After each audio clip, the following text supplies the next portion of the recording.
સાવધાન ખેડૂત ભાઈઓ, તારીખ 28, 29, 30, 1 ને 2 આમ 4 દિવસ સૌરાષ્ટ્રમાં અમુક જગ્યાએ ભારેથી અતિ ભારે વરસાદ થવાની શક્યતા છે.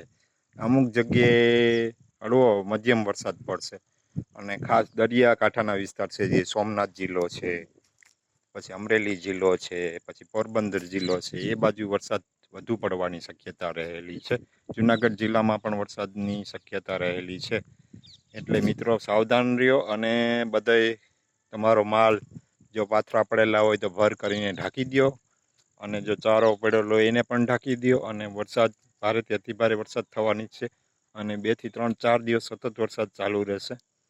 એટલે ખેડૂત ભાઈઓ સાવધાન રહ્યો. મેં તમને અગાઉ જણાવ્યા પ્રમાણે તારીખ 24 થી 27નો વરસાદ 1-2 સ્થળે ગરમીને હિસાબે વરસાદ થયેલો, બાકી બધાય ક્ષેત્ર વરસાદથી એટલા બધા પ્રભાવિત થયેલા નહોતા.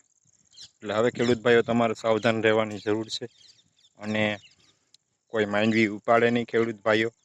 ઘણા મેં જોયું છે કે હું કેશોદ ગયેલો ત્યારે માંડવી ઉપાડી લીધેલી છે. એટલે હવે ભાઈ ખેડૂત ભાઈ સાવધાન થઈ ગયો, અને જે કંઈ હવામાન વિભાગની આગાહી અથવા બીજા કોઈ આગાહીકારોની વાત માનો અને થોડુંક તમારા પાકનું સલામતી રહે એટલા માટે તમારે ધ્યાન રાખવાનું છે. અને હું એમ કહેવા માગું છું કે હવે થોડુંક ટેકનોલોજી ઉપર ખેડૂત ભાઈ ધ્યાન રાખો. એટલે જે આગાહી આવે એ આગાહી ઉપર વર્તન કરો, પછી તમારો માલ બગડી જાય છે, સડી જાય છે. એટલે કોઈ પણ પાક ઉપાડો ત્યારે તમે ખાસ એલર્ટ રહીને ઉપાડો. 2-4 દિવસ મોડો ઉપાડો તો કંઈ નુકસાની ન જાય, પણ તમે ઉપાડ્યા પછી જે પાક બગડી જાય છે તેમાં બહુ જ નુકસાન જાય છે. એટલે ખાસ ધ્યાન રાખજો અને ખેડૂત ભાઈઓ સાવધાન રહ્યો. અને તમે જોઈએ જેટલું બને તેટલું સાવધાન રહીને મગફળી ઉપાડતા નહીં.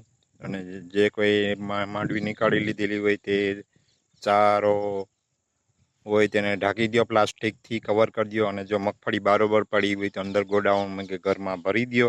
આ બહુ એલર્ટની વસ્તુ છે, સાવધાની રાખો તો સારું છે.